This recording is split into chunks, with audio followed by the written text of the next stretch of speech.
चक्रीवादळाचा महाराष्ट्रावरही परिणाम होतोय। वादळामुळे राज्यातील थंडीचा कडाका कमी होण्याची शक्यता आहे। तर आता या चक्रीवादळाचा परिणाम महाराष्ट्रावरही आपल्याला बघायला मिळणार आहे। राज्यातील थंडीचा कडाका कमी होऊ शकतो अशी शक्यता वर्तवण्यात आली आहे। आणि याचाच आढावा घेतलाय आमच्या प्रतिनिधी सीमा आढे यांनी।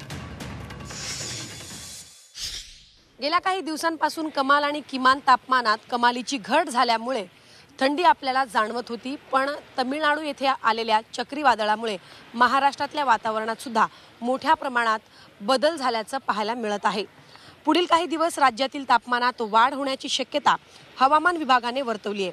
मागील आठवड्यापासून राज्यात कमाल आणि किमान तापमानात घट पाहायला मिळत होतं, त्यामुळे राज्यात थंडी देखील वाढली होती।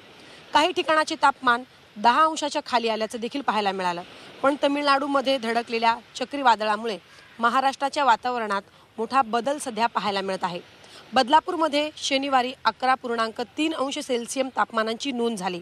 यंदाच्या मोसमातील महामुंबई परिसरातील आतापर्यंतचे हे सर्वात कमी तापमान असल्याचं सांगितलं जाते।